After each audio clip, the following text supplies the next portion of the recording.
In 1947, a plan for liquidating Canada's Indian problem within 25 years was presented to the Parliamentary Joint Committee on Indian Affairs.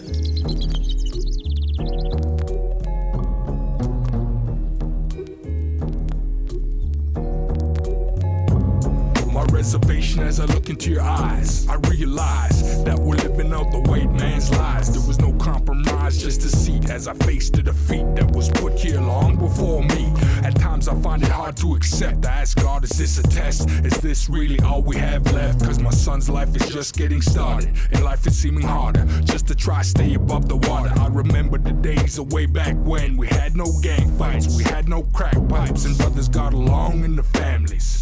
What the hell went wrong with the families? What the hell went wrong with the families? What the hell went wrong with the families? What the hell went wrong with the families? What the hell went wrong? My mom grew up in a single-parent home, and my dad grew up in a single-parent home.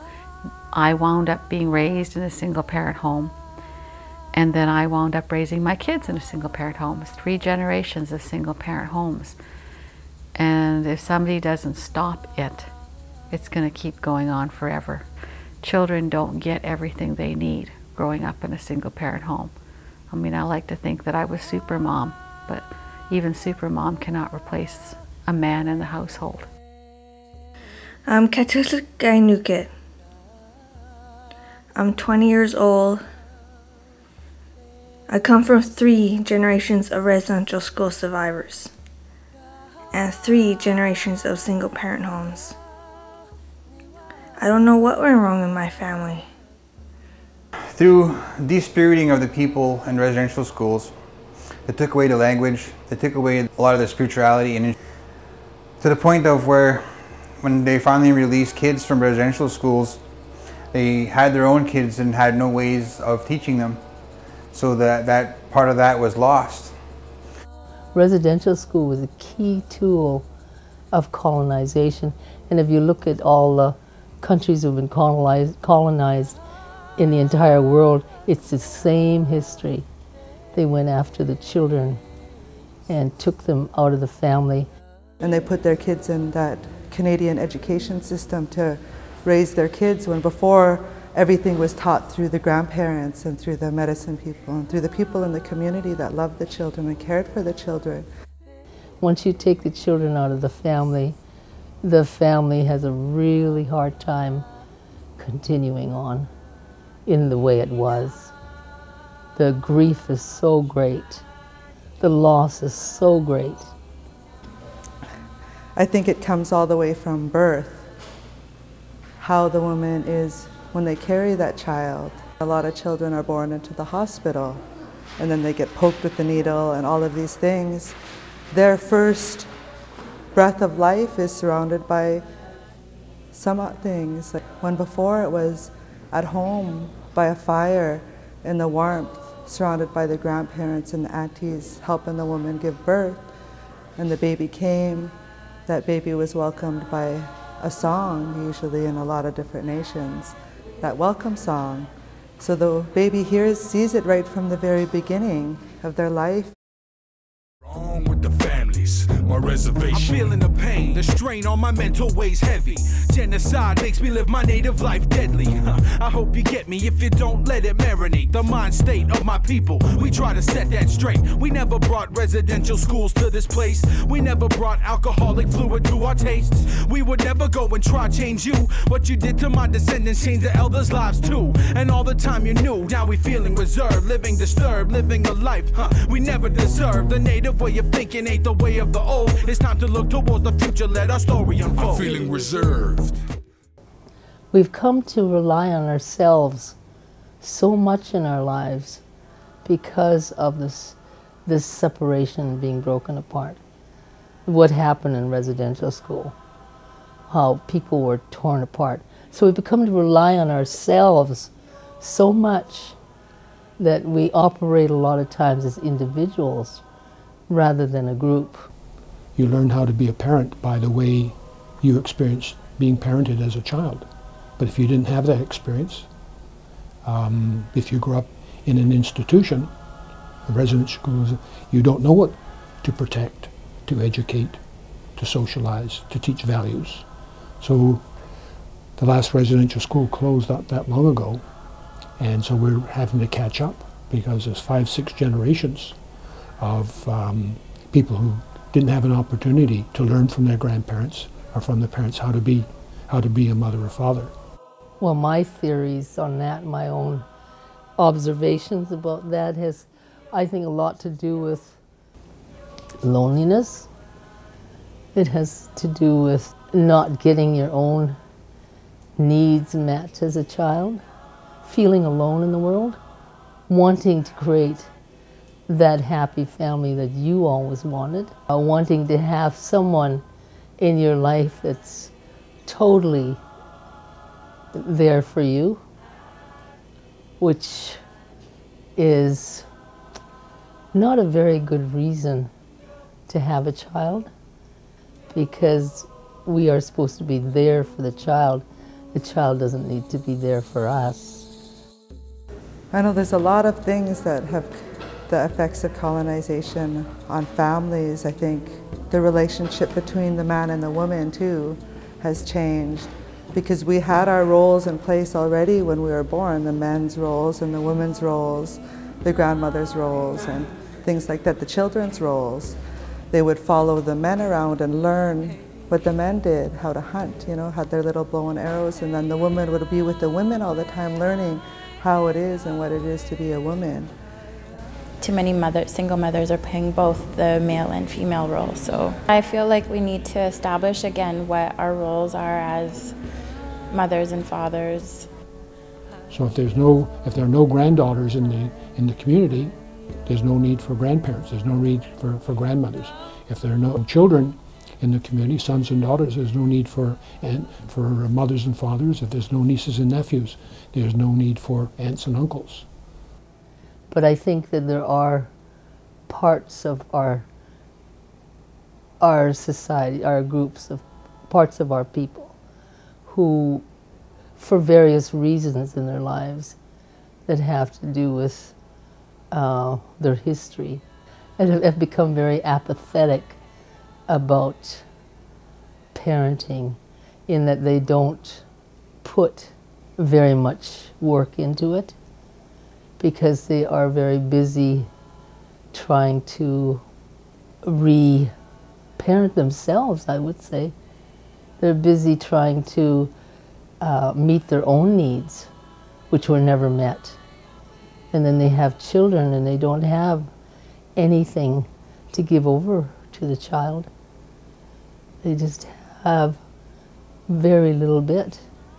So it appears that they're apathetic because they don't have what it takes to really care for and nurture and provide for a child the way a child needs to be provided for. I think it has everything to do with our history. You know, it's funny that as far as I can remember, I never once heard my mom or dad tell me that that they love me, right? So just I don't know what it was. It was maybe, you know, it was very difficult for them to express it, I guess. I wish, you know, things could have been different, right? But you're gonna learn in life that you know, you can't really stop and blame everybody and everything and the world for the way things are. I barely see my dad anymore, and I heard when I was younger that me and my dad were very close, but even now we're not close anymore. And I just want to build my relationship with my dad again. It's like he forgets to spend time with me, and it does hurt. It hurts my feelings that, you know, he forgets, and I don't know, it just rips a hole in my heart sometimes. I think we can become close together in a relationship then it would help decolonize. And we have to bring that back. We have to bring value to our people. And in order to love someone, you have to love yourself. But in small ways we are. We are winning our battles. One of them is the event that we're at right now with the Friends of the Land. Two is you being here asking me these questions and wanting to know. For me, that's success, and that's the intent of the Native spirit carrying on. I think it's really working with young mothers and with their children, helping support them to raise their children. I think as a society, though, as a group of people, as tribal people, we really strive towards reaching that place of better parenting. We really strive to go back to that place where children were the center of our circle. I think people are working harder than ever today to do that. Another thing too that is being brought back in our community is the man and the girlhood, like the womanhood and the manhood ceremonies. All those dances and songs that come along with that, and ceremonies and things like that that are being brought back. So all these effects, now we have to say, how are we going to go back and like decolonize our families and everything? But we have to really know first that we are, how colonization has affected us. And then start with our own families and begin to work on rebuilding that healthy structure the way it was before. This is what they wanted to do to the Native people, was break our spirits, because our spirits were so strong. They couldn't do it through changing our lifestyles or making us trap. They couldn't do it through spirituality of putting us in residential schools, because in our hearts we were strong. In our hearts we preserved what we believe to be the Native culture. Our culture is, all cultures are evolving and changing. But what we can do is take things and bring them forward. Things from the 1800s and put them into the context of 2009 and see how they apply. That's hard work. It's hard work because it won't happen magically. It'll happen by people making decisions and keeping themselves in balance and being responsible. You know, not just in the immediate and in the short term, but in the long term as well. And to me, one of the great successes is that we're able to stand here and talk about it and mention it, and that this digital recording of this will go on, and that future generations will hopefully read this and say, we are persevering, we are succeeding. If you're watching this, you're still here. Spirit and intent of the people will live on. Colonization did have that effect of destroying part of that, but inside all of us it lived on, because we're able to carry on and still be a proud people. No matter all the oppression we faced in the last 500 years, we're still here. Where do I fit? I cannot seem to escape this color that I've led. So do you know if this will erase my past at long last? Is freedom from Shed the blanket of colonization. my blood is red, my blood is red, my blood is red, my blood is red. Overseeing eagle in the sky,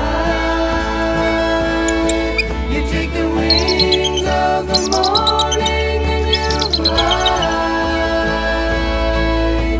across the waters, the rivers run. Your flight for courage.